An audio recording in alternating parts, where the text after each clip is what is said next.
Okay, Nostalgia Trappers, how's it going? I hope it goes well. I am your host, David Parsons, and I am ready to bring you another wonderful conversation. In fact, this was a really fun one. We talked with, and when I say we, I mean me and Danny Bessner, had the opportunity to talk with Kiara Barrow and Rebecca Panovka. They are the creators and editors behind a new publication called The Drift. Go check out thedriftmag.com. I think people who listen to Nostalgia Trap, and I guess that's you, would appreciate what they're doing over at The Drift. They're sort of very, very much consciously trying to do something a little bit different with the idea of a little left magazine on culture and politics. And they've got a great series of editorials. They have 2 issues out, and they're editorials, the ones where the place where they sort of give a mission statement. Read those editorials, because we talk a lot about the issues that they bring up in those pieces. And they're just great essays. They're wonderfully written, and I think they bring up a lot of really tricky, important problems for the young left in particular. And Rebecca and Kiara are, as we talk about in this program, they're part of the younger end of what we might call the millennial left. And I think that the ideas that they're bringing, the sort of problems they're identifying, and the sort of direction that they want to take things is really compelling and worth thinking about. So we had a really wide-ranging, I would say, conversation here, and it was really fun because I think that for us, or me and Danny, talking to people on the left who are a little bit younger, who are sort of navigating the waters that we sort of look at as I guess the elder statesman, which is a really weird thing to say. But there's a certain energy that the young left is bringing, and I think they're going to teach us a few things. And I think I learned a lot from this conversation, and I learned a lot from reading The Drift. So go check that out. Really enjoy their stuff. And this was a fun talk. We got lots more Nostalgia Trap stuff out there. As you know, go to nostalgiatrap.com. That's kind of our clearinghouse. But we've been trying to build up the show, get more subscribers, and really become a sort of central hub for people that want to talk about left issues, particularly in pop culture and politics, in a way that perhaps is not being done in other places. So we're cutting out our own path, and we're really appreciating the people who are contributing and helping us do that. We have bonus episodes and other fun stuff, lots of movie conversations, and things, places, a place where we get into issues that we don't really want to share on the free episode. So if you want to hear that stuff and you want to support the show, go to patreon.com/nostalgiatrap. We are independent left media. I know that's kind of a buzzword, but this conversation with Rebecca and Kiara is in part about, what do we really mean when we say independent? Independent from what? And I think part of that for me, obviously, is something I talk about on the show, is independent from the sort of private school, Ivy League, elite social circles that I learned very quickly as I moved to New York City are sort of, the gatekeepers of American media, whether that be the left or not. So that part of it means that we go directly to the people, and that means you. So if you want to support our show, patreon.com/nostalgiatrap is how we're going to do something a little bit different, right? And we're going to build that up. So enjoy this conversation. Here is me and Danny Bessner, Kiara Barrow, and Rebecca Panovka of The Drift magazine. Okay, I am joined by the creators of The Drift magazine, Rebecca and Kiara. Thank you so much for being here. Thanks for having us. I love it. Wow, David, I am joined. I see. We are joined. Sorry, Danny. It's because I can't see your face that I forgot you were here. But Danny Bessner is with us as well. Where do we start with The Drift? I'll say this. I thought that Nostalgia Trap was the vanguard of the new left. But now, as time goes by, what I see is that you're not a vanguard for long, because there are younger people coming up, creating left media, creating projects that are sort of the next wave, the next generation. It feels like reading your stuff, just in terms of your editorials and the articles that you're bringing, you guys seem like you want to sort of distinguish yourselves from a left media thing that seems like it's been happening for the last several years. So maybe we can start there. I mean, it's a big question, but what's different about the Drift? What was the kind of origin story of the project? Yeah, absolutely. I mean, first of all, thank you. It's really nice of you to say. Of course, there's so many kind of left-wing outlets that we admire in the magazine and podcast world. But as I think is probably clear from reading us, we do think that every so often something new needs to come around and shake things up a little bit. Mm-hmm. And we've been talking about doing something for a while. We both How'd you guys meet? Yeah, we met in college. And we graduated in 2016. What college? What college? What college? I have a feeling Harvard. I know a college. Oh, Harvard. Nice. Harvard. Okay, so you guys met at Harvard. You're both achievers. You've achieved in high school, and you met at Harvard. How'd you guys meet at Harvard? Very early on, actually. And we were kind of in touch throughout. I don't think there was a specific reason why our paths crossed. We were around similar circles. We both worked on publications during college. Like the newspaper, because I did my undergraduate at Columbia, and there was like a kind of a firmament of like campus publications, and actually some of the people who worked at these publications when I was an undergrad later on went to become things like the editor of N+1. So I'm just curious, like, what is the intellectual world of Harvard publications? How did you get together? How did you emerge from this? What's like the vibe of that? Because I haven't been in college since the mid-aughts, so like what. Maybe you could like set the scene for people who didn't go to one of these like hyper elite schools. What that's like. Well, and I'll just add to that really quickly that the Harvard Crimson, the newspaper, the editor of that newspaper in the early '60s, one of the editors was Fred Gardner, who became the creator of the GI coffee houses that I wrote about in grad school and became my book. And he sort of described the Harvard Crimson at the time. When I interviewed him, he said, well, at Harvard, JFK was president in the early 60s, and he was a Harvard guy. And so, we knew that the White House was reading the Washington Post, the New York Times, and the Harvard Crimson every morning. So I felt like I had a direct line to the White House. And I don't know if that's what Danny's getting at here, but I'd love to know more about like sort of the Harvard media world that you were a part of, and maybe that tells us a little bit of where you're headed afterwards. Sure. Well, Kiara was president in our year of The Advocate, which is Harvard's literary magazine. The whole ecosystem of Harvard publications and Harvard organizations in general is kind of insane and terrible. I think we'd both say there's not enough real estate on the campus. And so publications have these really old buildings, and so they become real social hubs in a way that they really don't need to be, and become basically where you meet people and where you make friends and go to parties. And so I think we sort of met, we didn't really meet through The Advocate, but we definitely became friends later on through The Advocate. I was on the fiction board, and Kiara was the president of the whole thing. Yeah. So that's how you guys, so through The Advocate really was your like social scene. Yeah, that was a big part of it. There were a few, I think we both wrote for the Crimson a little bit. Rebecca had restarted at the time a defunct Harvard Book Review, which Rebecca restarted at the time. So there's a very strong cohort of publications at Harvard. And kind of as Rebecca was saying, it results in this very unhealthy blend of socializing and pre-professional competition and just this like really bad in some ways scene, but in other ways creates a very tight-knit community, and there is a lot of importance placed on these kind of extracurricular activities, and so that does in some ways create an opportunity to really dive in and work really hard on them and be part of these long histories because they're all very old. Yeah, for sure. I ran the Columbia University guidebook, and I remember it was like totally a network. It was a big networking thing. I actually met not Jared's little brother, Jared. I can't believe I'm forgetting Kushner's little brother, through like this like network of institutions, and I always found it right. He's married to like some model, Ezekiel. I think his name is Ezekiel. Like model. No, it's something. Yeah, it's something like that.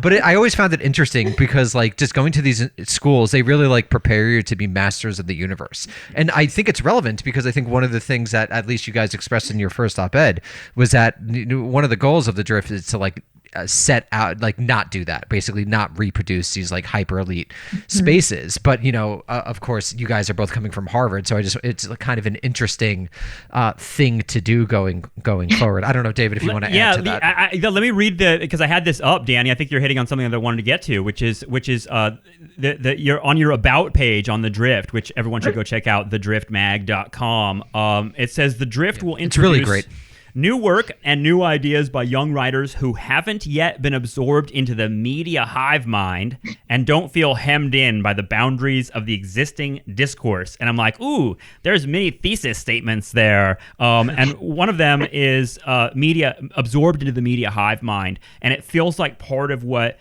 you're talking about is, you come from, that hive mind, it seems like, or at least sort of like one particular nodule where a lot of the wasps in that hive, I'm mixing metaphors now, but you know what I mean. You were close to a place where people are expecting to go into media and have like powerful positions in media, and it seems like the Drift Mag kind of project is sort of being self-consciously away from that or seeing something bad about that. And I'm wondering about that, and I'm kind of wondering, like, sort of where does your sort of leftism or anti-capitalism enter into this at Harvard? Because, anti-capitalism at Harvard, there's a history there, right? There's something interesting to that, and it's a world that, like I said, there is a left at Harvard. I'm wondering what that looks like. Yeah, hard to find at times, at least in my experience. I often felt like it was a wasteland for leftist politics, and you had to really, really make a conscious effort to seek it out. I mean, I can think of so few occasions in which I was like assigned readings that I would now consider very, very important to the way I think about politics. Or, there was, during our time, quite a lot of debates just kind of starting to happen in the early campus cancel culture kind of thing. And a lot of the political kind of discussions on campus center very closely on kind of the names of things, historically kind of exclusive structures, which Harvard obviously abounds with. And there was like a lot of that. And I think we were starting to think a little about how those conversations were going and in what ways they were really making a materialist critique and in what ways they were kind of staying on the surface of these kind of cultural trends at Harvard, or the kind of some of the more superficial ways those things get talked about. So that's interesting. So like you would say, if I'm hearing you correctly, that the left there is what you'd probably identify as, critics would call the IDPA left or the cultural left. And you thought that there was that, that real sort of Marxist material critique was lacking. Am I hearing you guys correctly? Absolutely, very much yeah. That's the you're saying that there were a bunch of social justice warriors at Harvard. That's what you're really saying, right? And that, it seems like that's the conversation that you're partly like dancing around with the Drift. And what I love about it is sort of like, when you say, I'm going back to your thesis, when it goes back to like, don't feel hemmed in by the boundaries of existing discourse. It feels like that's part of what you're sort of tacking on. So in other words, would you describe in some ways like your sort of project as reacting to the left at Harvard and other places? Because it's tricky, because I just say that because there is a reaction to these quote unquote SJWs on the right, that like sort of attack using that caricature. Yet at the same time, it feels like the left needs to come to terms with that strain as well. Yeah, I mean, I don't know if we were explicitly thinking about our college experience when we started this. I mean, I think we'd, had started developing skills and ideas there, but we both graduated in 2016, and we kind of came right back into the world of the election that year. And I think a lot of what we were reacting to and starting to have conversations around was the media narratives that were happening that year around the kind of Bernie versus Hillary choice and what young women should be thinking about that. And that was kind of shortly followed by Me Too. And we were kind of fed a whole lot more narratives about what young women should be thinking about that and kind of what the generational divide was. And I think we were feeling that there was something missing in the way those issues were being talked about that didn't really reflect what we were thinking, wasn't quite as nuanced. So I have a couple Yeah. of questions because I think it's really interesting because I would probably say that you guys are really the next generation of sort of left-wing thinkers. I think David and I are really of a previous generation at this point. Which Retiring is kind of next year. Yeah, because on the trap money. So so one of the things that I'm curious about is just a couple of personal biographical details. Like, what was it like to graduate in 2016 and want to pursue a career in media? Because we're all Marxists here, and I'm just wondering. I'm sure there's a material reason that you felt a need to found the magazine. So I want to hear like what that experience was like, and then I also want to think. I think that I want to hear about like what you found lacking in particular amongst the N+1s or the Jacobins, where I'm a contributing editor, but we're all about free inquiry at Jacobin, and the other like magazines that we all read. So first material, and then like what your criticisms of sort of like the millennial magazines and even with N+1 Gen X magazines are. Who wants to attack millennial magazines? Well, let's start with the material. But we can start with the other part of your question. Please. Millennials suck. I agree. Sorry? Millennials are terrible. I agree. As a millennial. Well, we're millennials too. We're just really young millennials. Yeah, We're on the cutoff. Danny's obsessed with his generational distinctions, but we're all Marxists. That's what matters. Really But yeah, go ahead. generational at this point. Sorry, go ahead, Rebecca. Yeah, I wasn't looking for a job in 2016. I was in grad school. But I think we both had the sense that we wanted to work in media and publications. We loved these magazines. And then the Trump election happened, and it seemed like nobody really knew how to deal with it, with this new reality. And as I started applying to jobs, there were a lot of places I didn't want to work because there were a lot of places that were putting out stuff I didn't believe in or agree with. And I think we started talking about what was lacking from the media conversation, maybe about Trump, but especially around Me Too, especially around feminism. And in many ways, the way that IdPol was juxtaposed against material concerns. And we felt that, well, there should really be a middle ground or a more nuanced way to discuss these things, where we can, be Bernie supporters, but not deny the truth that symbols matter. And we can be Bernie supporters and feminists. And it didn't seem like there was really a place for that in the conversation.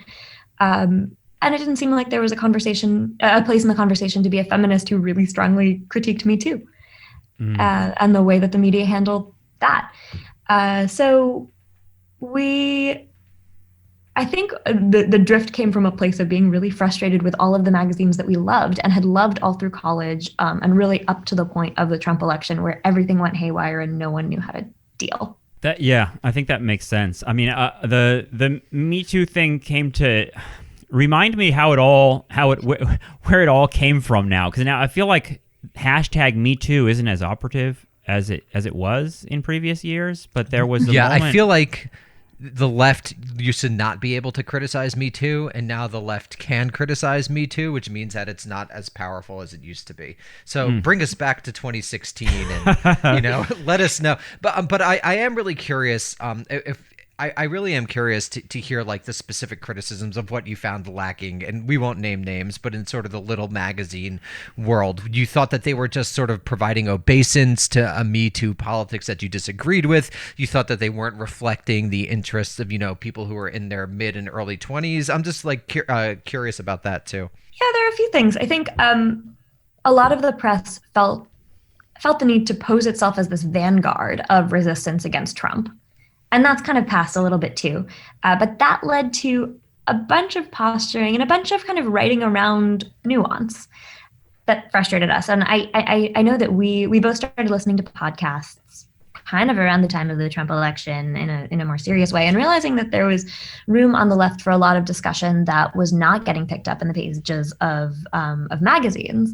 That a lot of these little magazines that we loved, you'd read them, and if you were on Twitter, I also wasn't on Twitter before the 2016 election. And when I went on Twitter and started reading it, I realized that all of these publications were writing around a whole bunch of shibboleths. And like what do you mean? Like what specifically? Well, it's hard to I know what they are now. It's really hard to kind of take yourself back to what they were then. I think a lot of it had to do with Me Too and certain things, in various stories that I felt like were kind of absurd or didn't make a whole lot of sense. I just remember feeling at that time that if you read a magazine article having also been acquainted with the Twitter discourse surrounding it, you would be reading an entirely different article than if you weren't reading Twitter.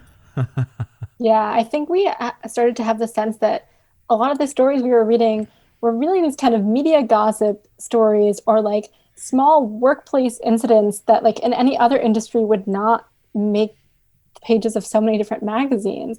Because it was the New York media and because the New York media writes about the New York media, there was like a lot of extrapolation happening from like a few figures, a few incidents, a lot of hearsay and gossip among kind of overlapping professional and social circles.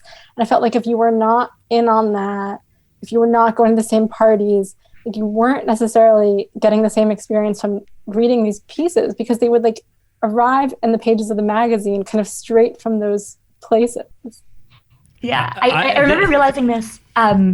We started rereading a lot of the Me Too pieces or a lot of the Shitty Media Men List pieces as we were writing the editor's note and preparing to launch.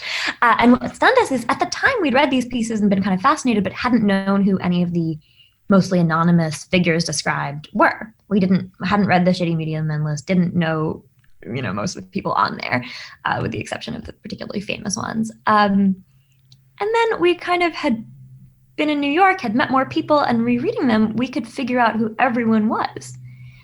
We knew who, and we knew also that, some pieces would, in good magazines, would make it sound like they were talking about 10 or 12 people, but actually it's the same 2 people repeated over and over.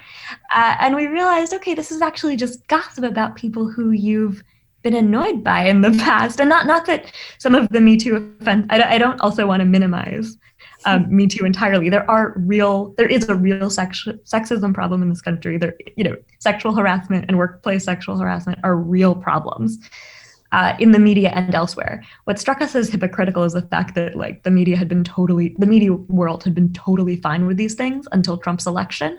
And then once we hit this, then everyone kind of needed to about face very quickly and pretend that the previous reality had never existed. That's Harvey Weinstein. I mean, the dude was a surrogate for Hillary on fucking MSNBC talking about, why Bernie's bad for women, while he's this dude that's, assaulting people, whatever, for years and years. That what gets me to like the, not just the sort of like pervasiveness of the abuse, but exactly what you're pointing at. Everybody fucking knew it.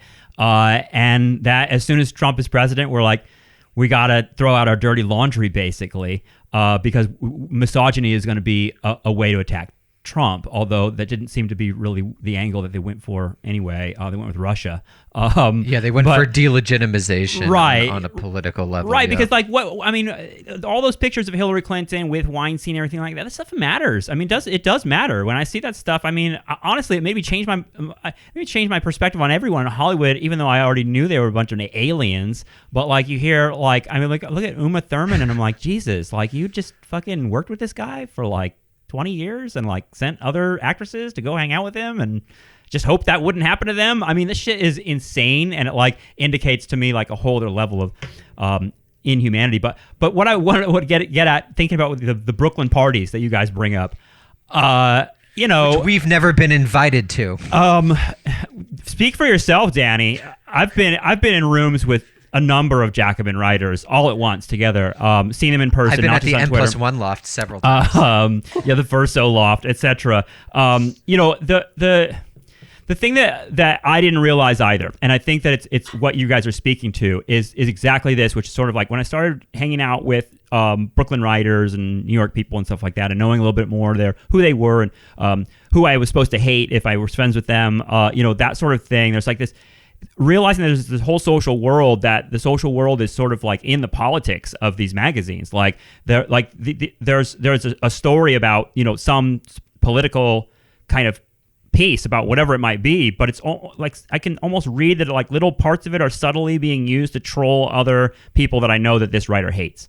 And that's happened. I mean, that was Jacob Benghazi, was right at the beginning, was entirely about that. And we're not going to litigate Jacob Benghazi, but there's this kind of trolling happening between magazines that I didn't realize was happening. And I think that most people that read this stuff don't realize that you're sort of looking at a social world of an elite social world that's being sort of absorbed into the politics. And absorbed into the way that stories are covered. So just to briefly build on that, I mean, but wasn't that always true? I mean, that was true of the masses. That was true of Partisan Review. That was true of Weltbühne in Weimar. I mean, I think this is always the nature of little magazines to some degree. So I was just curious, if enemies, yeah, basically, if you, why did you guys what do you think bothered you so much about the solipsism of this particular instantiation of sort of very hyper-elite left-wing discourse? Because I thought that was a really interesting criticism of your first editorial, and I think that was really a good half of it was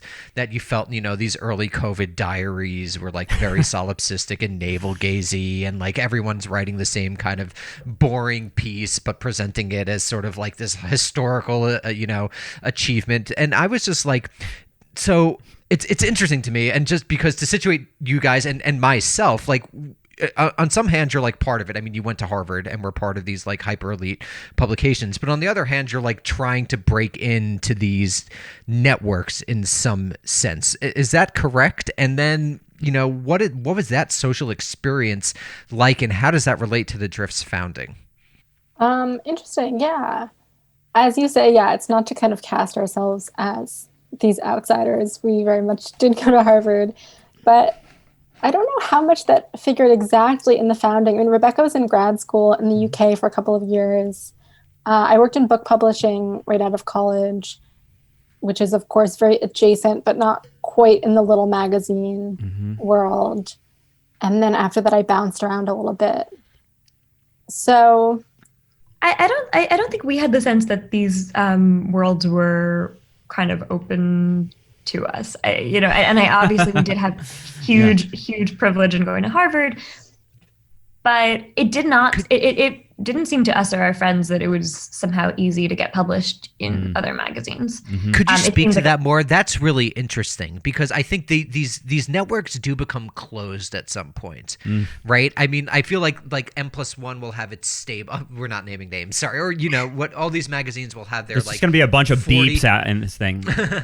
They'll have their 40 or 50 writers they'll go to, but at sometimes they do sort of solidify and calcify. And I was just wondering if it sounds like that's what you experienced to some degree. And I'm what was that like? And how did you, what was the lived reality of that? Because I think it's very interesting to me. I think that's exactly right. I mean, I think it's easy to imagine this kind of pipeline from the Harvard Literary Magazine to the Brooklyn Literary Magazine, obviously. I mean, that sounds like the most natural thing. And in some cases, it's true. But I do think there's been a sense, particularly in the wake of 2008, in the wake of the kind of shedding of so many jobs, just this sense of doom and gloom in the publishing and magazine industry, that there's been a little bit of kind of pulling up the bridges behind them, the previous generation, that there wasn't really room for younger generations to think seriously about entering these. And we were warned away in some cases, very rightfully so, by people who are having terrible experiences, watching the layoffs, watching the budget cuts, watching things fold. But in other cases, a sense of, I think, with the scarcity of resources, there becomes, in some ways, a bit of a hoarding of resources and jobs. And it does make those circles tighter and make them more closed. It very much seemed, I think, to both of us that to get a piece anywhere or get an internship or a job anywhere, you really just had to have a personal connection.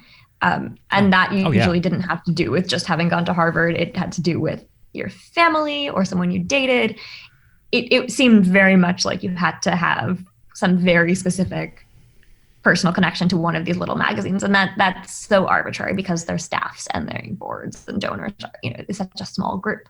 I can really identify and that's with this. Yeah. The right. idea of sort of, I went to a big public research university, University of California here, and then went to CUNY Graduate Center and sort of just thinking I'm part of an institution will carry me into things, and then realizing that like there's this other social element that like that I don't know, the cool kids or whatever it might be. I mean, similar things. You talk about 2008. I mean, we're in this austerity that's not just in media, right? And I mean, it makes me think of academia. I didn't get a full-time professor job. It's one of the things I whine about on this podcast for years. But part of it is my understanding that it's not just me, right? It's like this sort of idea that people are left out, that those traditional institutions have calcified and sort of closed the gates. I don't know. It makes me think of Matt Damon and Ben Affleck writing Good Will Hunting so that they could get their own acting jobs. But the idea of like creating your own thing as a sort of way not only of like actually producing writing and putting it out there, but also kind of critiquing those closed doors. It seems like part of that's part of the project too, right? And one thing I just want to add to that, and then you guys can answer David's question, is that why this is so interesting, I think, from a sociological perspective, is that you even see at like the most elite spaces a closing and a hoarding of resources, right? Even if you go to Harvard, you know, like you can't even get into this hyper elite literary world, and I think that is new. You know, I think back in the day, if you went to Columbia, you know, in the 40s, you could kind of get something in Partisan Review. That's when it was good. I mean, that's when it was easy. But that's the last flourishing of left-wing little magazines. I mean, I know, David, you study this, but I'm talking about that's New fucked York up. Centric. It's insane to think about that, though. That's like the 40s. I mean, we're getting to be like, we'll live through like it being 100 years ago in the 40s. You know what I mean? And like, that's pretty nuts. Yeah, but even the 90s, you see, you look at Wikipedia pages of people who, you know, got a job straight out of college in the 90s were, you know, being like managing editor of the New Republic or something. It just doesn't exist anymore.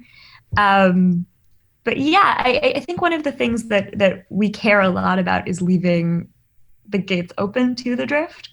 This is like one of the most important things to us, is that we not really have any nepotism involved or minimize it.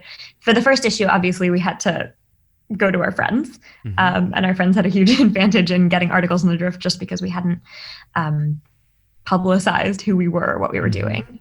But since then, we've really just been taking cold pitches. Our second issue is comprised almost entirely of cold pitches to our inbox.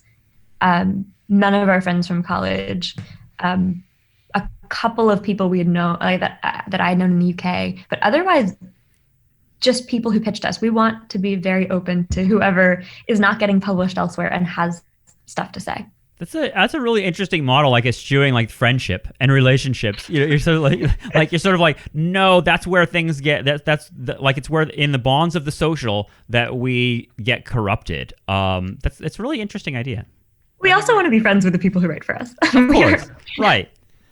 Well, this is, I think, the sort of tension at the heart of all of these projects, right? Yep. And I don't see a way to get over it, because these are ultimately like very elite magazines that in some sense like we're writing for posterity. I mean, a little bit I feel that I just don't think like these magazines are ever going to approximate what Life or Time were, you know. And the New York Times isn't even the New York Times than what it was. So what these things essentially function as, and I think this is kind of an upgrade from like the thing that I experienced at Columbia and you guys experienced at Harvard, is sort of like they're these social milieus and they're these social clubs. So it's very difficult, and I really do commend you. And it'll be an interesting thing to see how it plays out. I think it's very difficult to make these spaces non-exclusive in some regard. I mean, I think there's a reason. It's almost a functional reason, a natural reason that these places become, you know, sort of networks and calcified, and then everyone's writing about the same 5 to 10 people who, when historians read these things, if they do, will have no idea what's going on and miss like so much of the psychosexual drama that's being played out in these pages.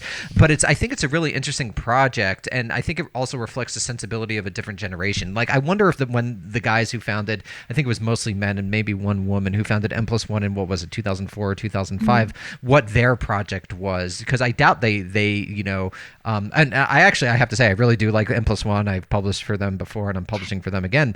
But I think they've like become like sort of the, you know, the Mount Rainier or the Mount Everest, not the one that more people know in the firmament. And I would be curious to go back and read those first editorials and see what they considered their own project to be. And you guys actually read those editorials, so what did you think of them? You know, you cite them in the first editor's introduction. Yeah, I mean, to be clear, we're also huge fans of N+1 and the other little magazines. Very much read them and are inspired by them, and aren't necessarily declaring that we won't ever fall into the same pitfalls that they've fallen into. But yeah, I mean, we did do a lot of reading of the kind of existing little magazines and their early issues. At the time, I mean, like N+1, for example, was founded in the Bush era. And it seemed like a lot of what they were reacting to was a lack of intellectual seriousness, a lack of political engagement and critical thinking at a time when everyone was kind of locked into the march towards the war and kind of falling to this unquestioning patriotism. And they were really reacting to that in a very specific way that was, I think, very much right for that moment, but felt a little bit to us like it was no longer right for this moment. Like under the Trump era was not the same as the Bush era, and like kind of required a bit of a different tone. I think we felt that some of the habits that some of these magazines had fallen into at the time, where they really, really emphasized seriousness, like very self-avowedly. So I think we wanted to kind of bring something. So this is the Chapo influence, right? And so that's what I also found really interesting, is that you really did present podcasts as sort of like the intellectual vanguard. At least as I don't know, David, if you read it differently, but I read the initial editor's introduction as essentially saying like, there's this entire world of podcasts like the Nostalgia Trap and lesser known ones like, I don't think Nostalgia Trap was mentioned actually, and when I remember that editorial. You guys can go back and fix that though, I'm sure. Yeah, you guys have to edit that. But it's interesting, like that's really interesting, and I think that is a way to sort of like think about your magazine, is that it's trying to sort of Aufhebung, transcend the sort of like seriousness of an N+1 with sort of the insouciance of a Chapo, or something along those lines. And like, how do you guys think like this sort of podcasting shapes how people take in information? Because I do think, and I'm a professor and David's a professor as well, like students don't take in information like they did even as recently as 6 or 7 years ago. So I'm just wondering, like, what is this new sensibility that you see emerging and that you see the drift as representative of, or at least pushing in this direction? Yeah, it's a good question. I think we were noticing that among our peers and friends, podcasts were becoming much more relevant to the conversations we were having than the magazines were. And maybe in college, the magazines had been kind of the jumping off point for a lot of conversations, and those were being supplanted by podcasts like Chapo and the Nostalgia Trap. But we... and a million others too. I mean, others. It's just we've had a bunch of them on here. I mean, you're right. I mean, it's a huge world. But go ahead. Sorry. Yeah, we're just feeling that the conversation was a lot freer and more playful. N+1 had very much come out of an attempt to revive the atmosphere of partisan review, the kind of very male-dominated, pugnacious thing that existed in the 40s and 50s, where people were actually getting into, punching matches at parties over ideas. And that felt, I think that probably was, as Kiara was saying, right for that moment. And it felt, we were looking at Partisan Review, which is, of course, a great magazine as well. And then also looking at something older, like The Masses, which is a socialist feminist magazine that existed in the 1910s, and is super modernist, super playful, and seemed to match the tone of the moment we're living through much more than something like Partisan Review or the many magazines that, I don't think we should single out N+1 alone, because the many magazines that decided in the Bush era and the Obama era to attempt a real intellectual seriousness against the backdrop of a pretty unserious mainstream media. Yeah, that I never really thought about it that way, of like Bush era media really like hitting the like serious intellectuals as they sort of like cast Bush as a moron, and that the quote unquote smart people are on the left, and that seems like that cartoonish sort of dialogue led us into the Trump era. I mean, I'm wondering what you guys think about. What do you think about neoliberalism? But what I mean by that is They're sort of super like into it. Yeah, we're all into it, but like I just mean that, but like that seems like the word we're also dancing around. It's sort of like when I think of Harvard as kind of a bastion of neoliberal capitalism, and I even think of like Me Too as becoming sucked into neoliberal or drawn into that sort of corporate kind of thing. I mean, even Black Lives Matter has all these neoliberal elements to it that get sort of co-opted by media and corporations and Nike and things like that. But was that a conversation that you were sort of thinking about as you were heading into like making the drift? And I mean, I know Harvard is years ago for you guys, but it seems like it was probably there as well. This sort of feeling that like we're being presented a sort of image here. The reason I bring it up is because it's Obama, I guess, is who I'm kind of aiming at. Is like what was you guys were there at Harvard during the Obama years, and I feel like that must have been tricky because I feel like young people are on the left now. A lot of them are on the left because they sort of like came of age during the Obama years and maybe had realizations that maybe you had as well. Yeah. What was it? Was Obama like a huge star at Harvard? Like, did everyone love him there, or was it like? I guess that's what I'm getting at. I think so. I don't know if we were at like the epicenter of that, but I do think there was a general sense of optimism about politics and political engagement. We were also started, I think our freshman year was when Elizabeth Warren was running for Senate in Massachusetts. Definitely like optimism about political engagement, about the future, about the kind of Obama's technocratic ties and approach, in the sense that things were kind of generally going in the right direction. We didn't have to worry too much, and that it was, a little bit naive to kind of still be too concerned with things. Like there had been like an Occupy Harvard thing going on with the year before we were there. I remember visiting and a lot of people kind of scoffing, oh, it's so inconvenient that the yard is closed because these people are camping out. What are they really doing? Like, don't we just all have to go work at McKinsey and learn how to problem solve, and then we can just fix everything. Yeah, it makes me wonder if that Biden thing's going. If Biden coming back brings that neoliberalism back. It doesn't feel like. I don't think so. I think it's dead. But it's so interesting, David. I think at some point we should do something on the culture of the Ivy League because it's the wackiest. What do I know about that, Danny? I've only seen The Social Network, and that's it. That's more than enough. That's enough, it's wild. You get there at 18, and they just tell you've won the golden ticket, and it's time for you to rule the world. It's the wackiest. That must be what we're talking about in terms of like not everyone's going to get that ride, right? Like, I just feel like a lot of people go to Harvard, and we've seen this actually play out socially, racially, class-wise. The people that go to Harvard, not everyone gets is a king after they go to Harvard, right? And that like a lot of people. That's a new development.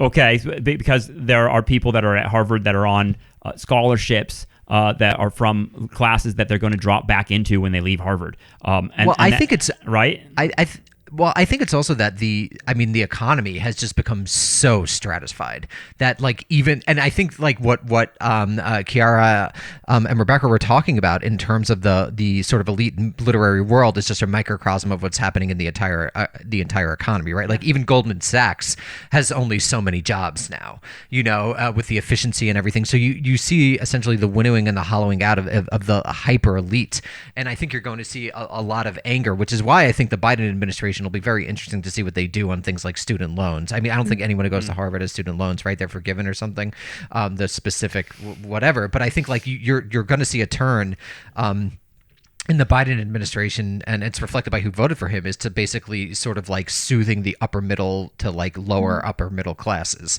And I think what you guys were talking about with this elite media sphere is actually true for a lot of other elite industries. And that's why it's really interesting. And that's why I think you see even amongst, the younger millennials or the Zoomers, they're more radical, because even the ones at the hyper elite places don't get what they, they're sort of what they thought they were going to get or what they were even promised while they were at college. Yeah, I think that's definitely part of it. But I also think, we really came of age during the Obama years. We were in middle school when he was campaigning for president the first time, right? Amazing. He was the first politician I was excited about. Yeah.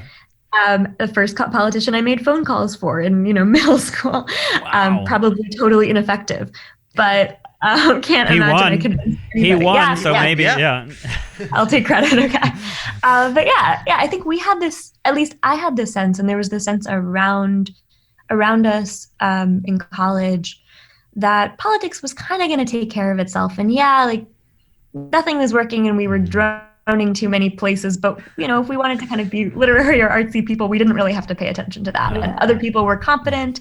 Other people were going to make sure that, it might not be the Democrat we wanted, but a Democrat would stay in office. And the country was clunky and the bureaucracy didn't work and everything was kind of fucked up, but it would all kind of keep trending in the right direction.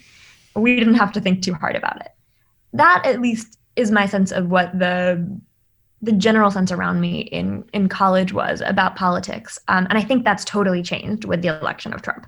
People were a little bit shell-shocked by that. We realized, okay, smart people aren't handling it. It's not under control.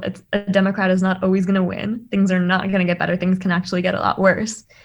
And doesn't this sound like 2000 to you, Danny? Like at the end of history, everything's fine, and then we're watching Seinfeld, we're all liberals, whatever, and then George W. Bush is quote unquote elected by the Supreme Court, and I mean I was young, I was 21 years old, and I was like, holy shit, like things are not always going to be like Democrats and liberals, and in fact, there's like some like fucking redneck Harvard dude, Yale dude, sorry, Ivy League. It was Hillbilly shocking. Elegy, yeah. Yeah, right. It was shocking to me as a young person, and I feel like you guys are describing a similar feeling that like, oh shit, history's not over, and that now like we have this like reactionary, insane Trump dude, and he seems to actually just reveal what was fucked up about the whole thing from the start, right?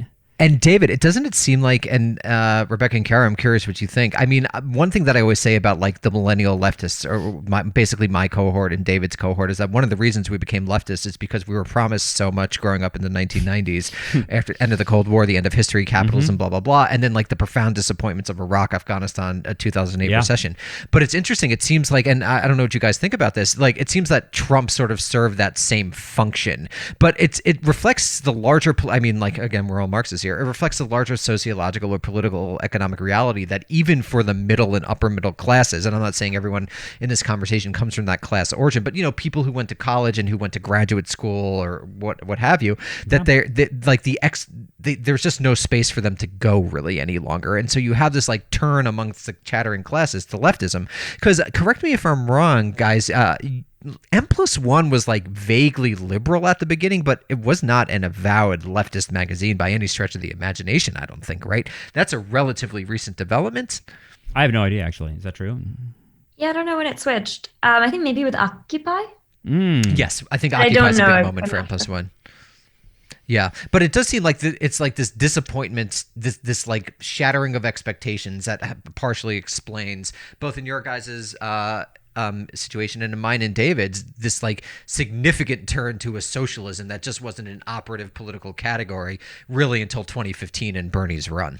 Yeah, I think that rings true to me, and just this overall shift in kind of what's accepted as serious thinking becoming revealed to be fundamentally unserious, and just how ineffective it is. I mean, I grew up with like a very hippie leftist mom who like I kind of, was always very embarrassed that like she voted for Nader in 2000 because I thought that like my serious friends would think that meant she was unserious.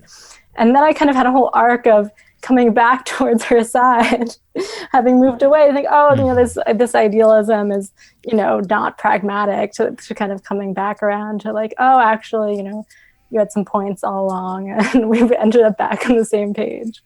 That Nader shit is so like, it's so funny to hear you guys like sort of navigating this similar waters. I mean presidential elections as like sort of frameworks for thinking about your politics, which is like, that's just the way it works. I mean, and I feel like just in the last 4 years, like the hatred from centrists aimed at Susan Sarandon for like no reason, like because she voted for Jill Stein or whatever, is just totally indicative of what you're talking about here, which is like, what a fucking dumb conversation we're having here. And like it's also like, Me Too within this, and this sort of like believe women, support women unless they fucking are anything outside of what we are, because if they are, fuck them. You know what I mean? Like, yeah, Tara Reid. Right. I mean, well, or Amy Coney Barrett, or whatever. Like the way that like it basically means like amplify Black voices, amplify women's voices. When you hear that from liberals, it really means amplify the Black and women's voices that I want to hear, and that to me seems clear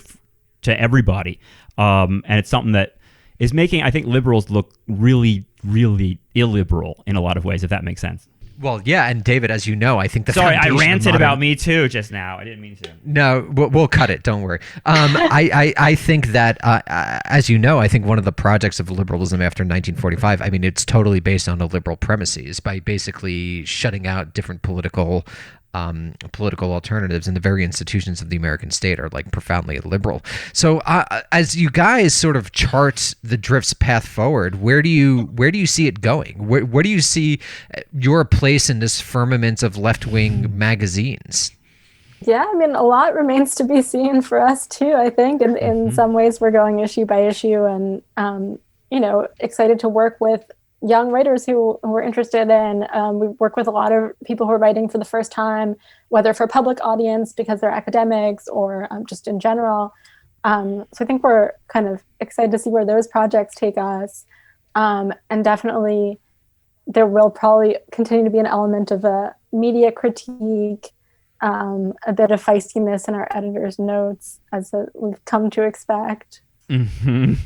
The editor's notes are there's only 2 of them so far, right? You've done only 2 issues. Issue 1 and issue 2. Both of them are really great, and I think, great. Yeah, everyone should go check out thedriftmag.com, but especially read as you begin your journey through these writings. Especially read the editorial notes at the beginning, because there are some. I want to find there was like some particular statement within it that I mean, so many of them that brought up like ideas for me. But one of them, I'll just read, as the consensus that has turned firmly against Silicon Valley. We found ourselves in a situation that shoves screens into nearly every aspect of our lives, acting out the dystopian scenarios of which we've been warned. The options for redress are limited. Keep watching documentaries about the problem or vote, both with question marks. I love that idea of like keep watching documentaries or vote as the sort of like choices. And part of what this second editorial is about in issue 2 seems to be you guys locating this sort of media pornography around doom, around sort of like let's all understand via a documentary or a podcast or a 5-minute piece of media some horror that's and like horror and the impossibility of our situation. What were you thinking about when you wrote this second editorial? Because it seems like it's capturing a feeling of kind of like being trapped, but also like running to resist that trap and resist the very idea that we're trapped. Yeah. I mean, I think we used tech as a little bit of a case study for a pattern that I think we see in a bunch of different issues. With tech, we charted a little bit the kind of discourse that moved from a point just a few years ago when like Mark Zuckerberg was floating a presidential run. And when a lot of these CEOs were beloved celebrities, warnings were there, but nevertheless, they still maintain this incredible popularity. And a few years later, it's just taken for granted that these companies are evil, unironically referred to as our tech overlords. And we're kind of hit over the head again and again with these warnings, concerns about the evils, the privacy breaches, the mental health side effects, all of it that we've just kind of been hearing again and again and again. There's this Netflix documentary, there are new books, and the reaction is always, oh, well, we do know, and none of this is a revelation, but nevertheless, it's still really, really bad. Oh. And we should remind ourselves of how bad it is again and again and again. It's Black Mirror. And I think, that that's what also stood out to me with some of the pieces you've published, and particularly the editor's introductions, which I just thought were also beautifully written, really well done. Yeah. It's like the anger. So I was just like, there's really a profound anger. And I think that's somewhat what all of us are like kind of experiencing, right? Because like we all know it's so fucked up. We all know it's so fucked up that everyone got $1,200 and that was that. And that, you know, basically, at least in LA, I don't know what's going on in Ventura, David, but it seems like things are like semi back to normal. There's traffic again and there are people out.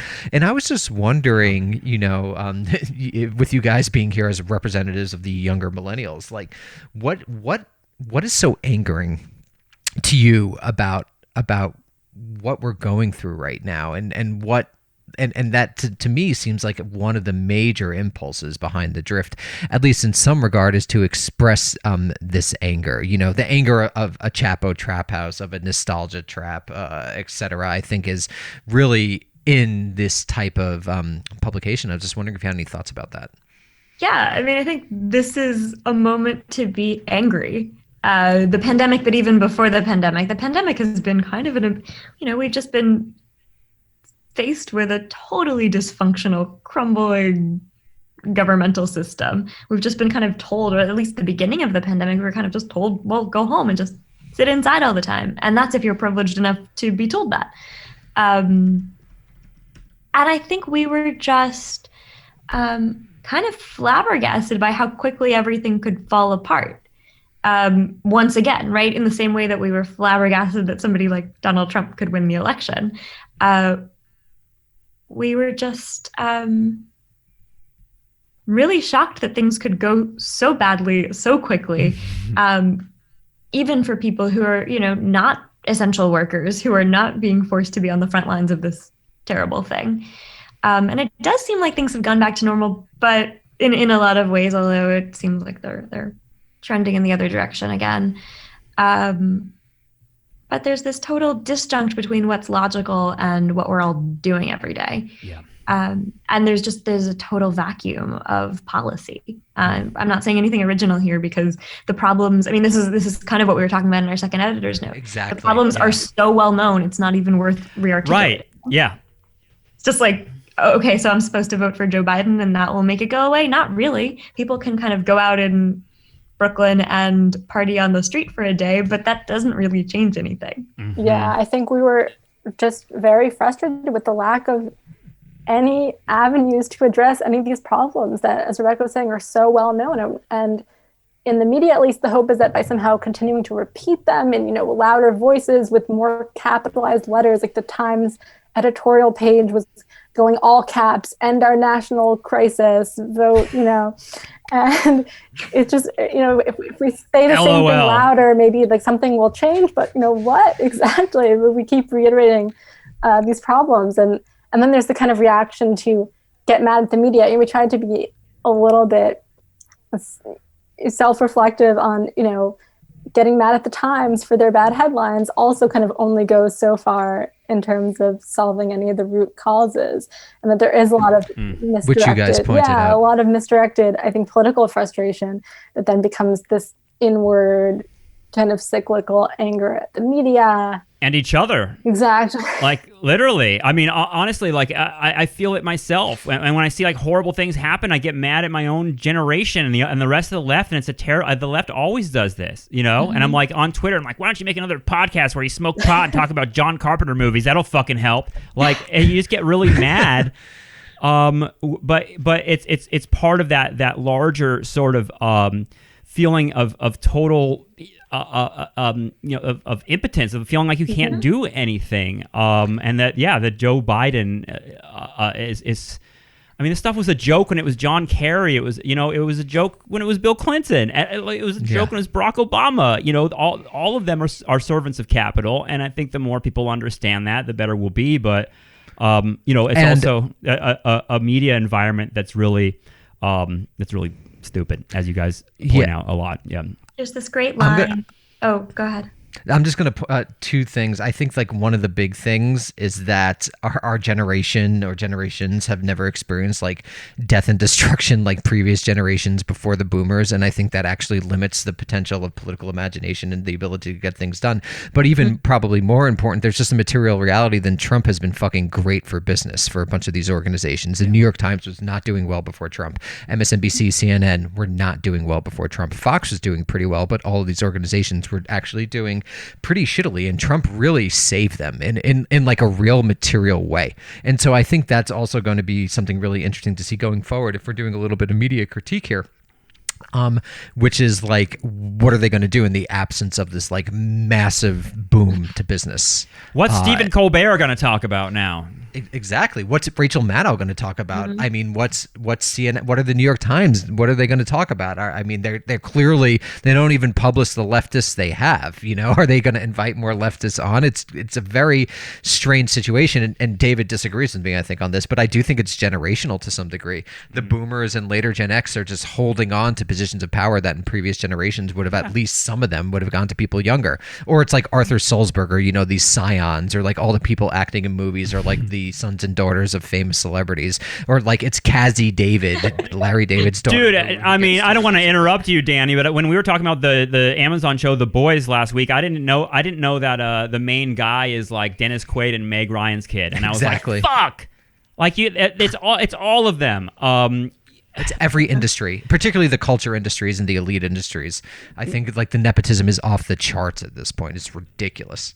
You guys have identified in the drift. I think the anger and rage is the right word, and it's interesting because you know the language. I agree with Danny, and you guys are wonderful writers, and the whole publication is written really beautifully and captures something in its tone that's hard to put a finger on, but captures, especially in those editorials, a sort of underlying anger at sort of the okay, we're in the apocalypse, you know, or the climate. I feel like climate change, which we haven't talked about and we don't have time for probably, but I just wanted to mention it because we had this comedian Eddie Pepitone on a few weeks ago, and he has a bit in his new special where he says, like, you know, the kind of tone of the day of our days is sort of like him, you know, reading something online and yelling to his wife, honey, like the seagulls are gone. Well, they're gone. Seagulls are done. They're all dead.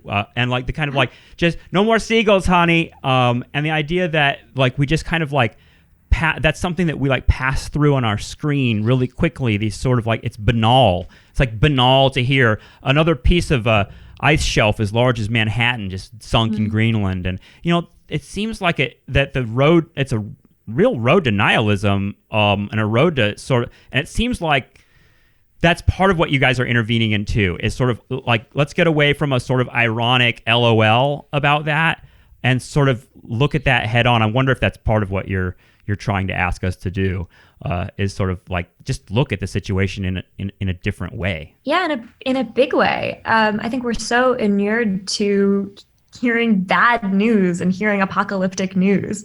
Even at this point in the coronavirus crisis, people talk about pandemic fatigue. We just can't hear it anymore. You got to go on with your life. And that's a terrible attitude to have. And it's in many ways fed by the way we consume news.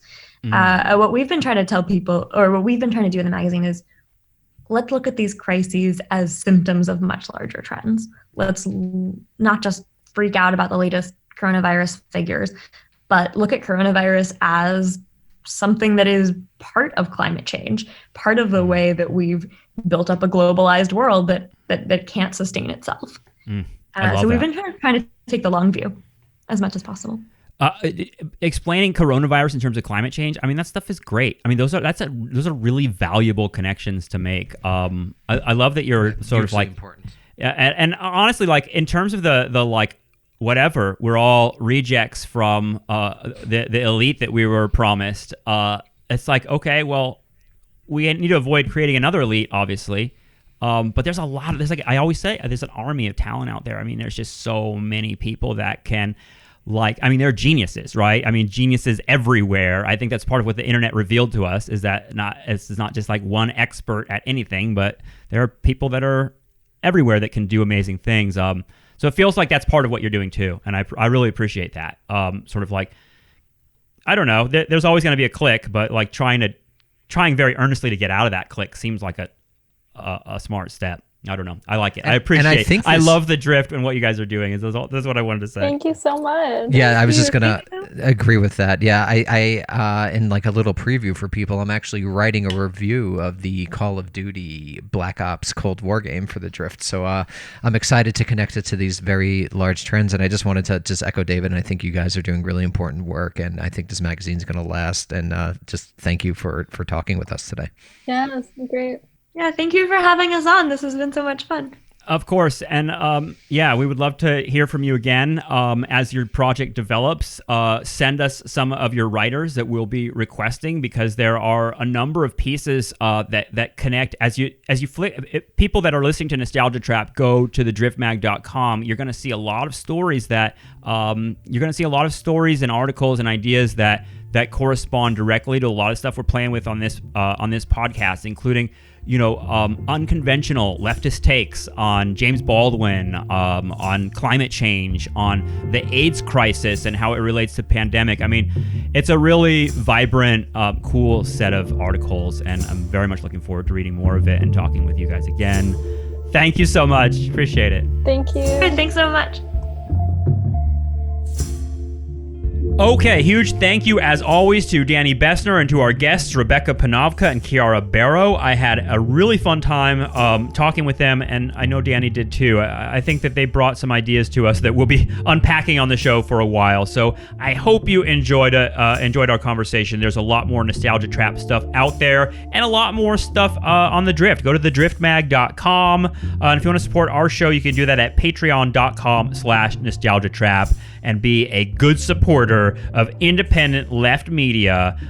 Really appreciate the people that are doing that and having a lot of fun on our live shows, etc. Join Nostalgia Trap. I think you should do it. It'll improve your life. All right, thanks everyone. We'll talk to you very soon. See ya.